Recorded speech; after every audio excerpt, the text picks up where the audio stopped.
terrifying horror tales that are reportedly true. Watching or reading a terrible book or television program makes your heart race as you watch it.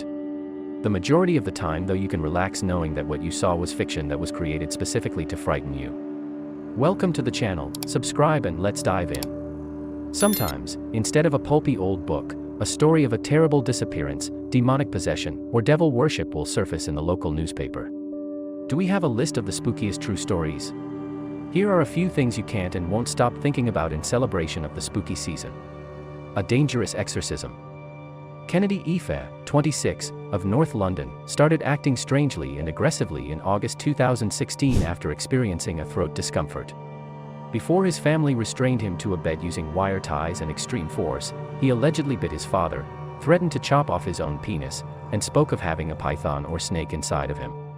The following 3 days were spent by the family trying to heal Kennedy through restriction and prayer, the court was informed.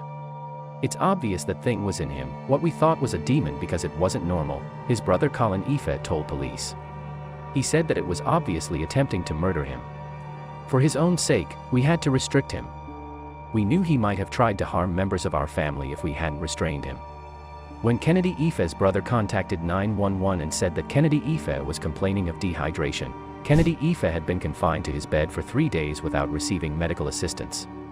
At 10:17 a.m., he was declared dead after exhibiting symptoms of breathing problems. Colin Ife allegedly performed an attempted resurrection by chanting and praying for Mr. Ife while police were on the property. Kennedy Ife's family members, all 7 of them, were charged with manslaughter, false imprisonment, and causing or permitting the death of an elderly or vulnerable adult.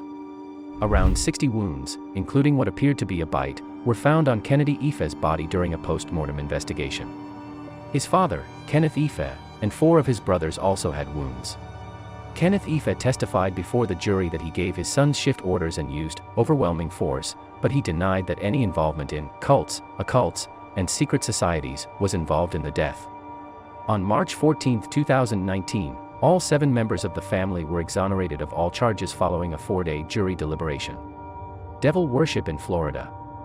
In June 2012, Danielle Harkins, a 35-year-old schoolteacher from the St. Petersburg, Florida, area, began acting strangely and showing an interest in demonic rituals, according to friends. She was detained shortly after for abusing 7 of her former students.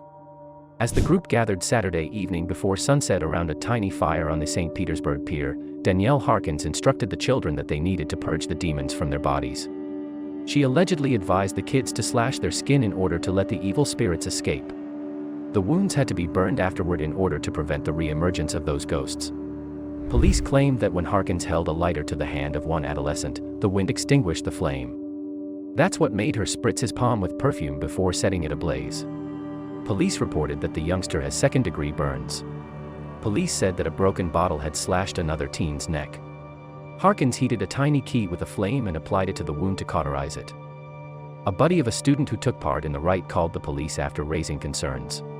Despite the fact that Harkins was arrested for severe violence and child abuse, neither the pupils nor Harkins themselves informed their parents about the incident or offered any comments. Authorities claim to have spoken with Harkins, but she was vague about what kind of religion would call for such extreme steps. According to Poots of the St. Petersburg Police Department, she hasn't made clear to us what she intended to achieve with this. The Watcher. A New Jersey family received unsettling death threats from someone posing as the Watcher after they moved into their $1.3 million dream home earlier this year. The owners claimed that since moving in, they have received numerous letters from the unidentified person. According to the Watcher, the house has been the subject of my family for decades, and Castro said that, I have been put in charge of observing and waiting for its second coming.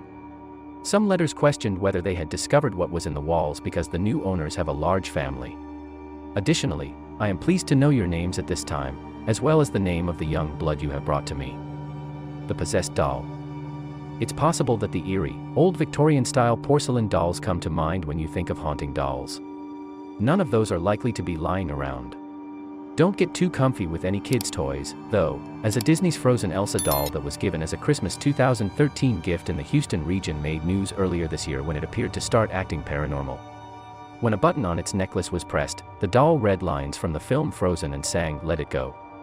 According to Mother Emily Madonia, for 2 years it operated in English. It began doing it in a Spanish and English alternating fashion in 2015. That was completely random, there was no button to adjust these. The doll has been a member of the family for over 6 years, and the batteries have never been changed. The mother claims that even with the doll switch off, the doll would suddenly start speaking and singing. In December 2019, the family came to the decision to discard the unsettling doll. They discovered it inside a bench in their living room many weeks later. As Madonia told KPRC2 Houston News, the kids insisted they didn't put it there, and I believed them because they wouldn't have looked through the trash outdoors.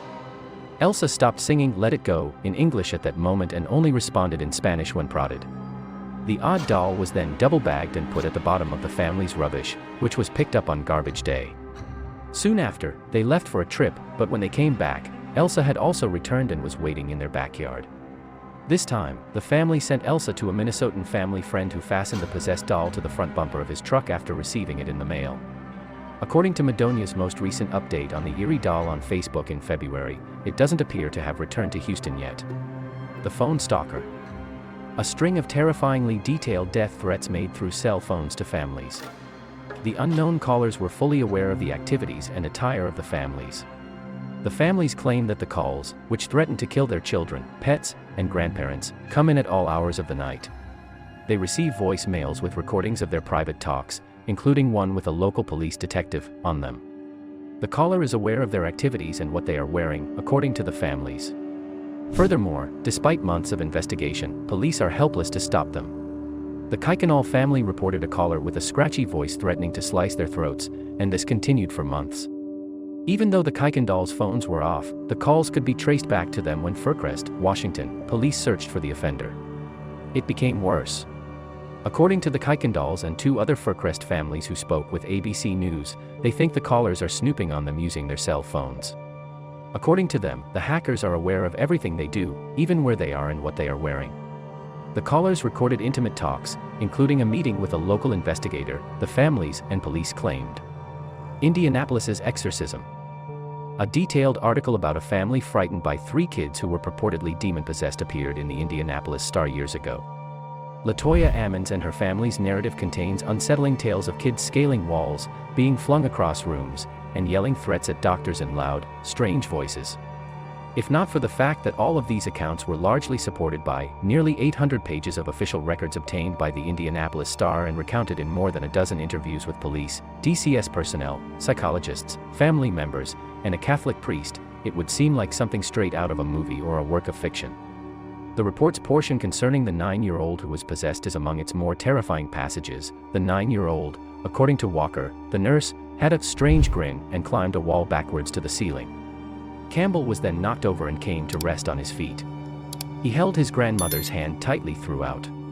Thank you for watching, follow for more.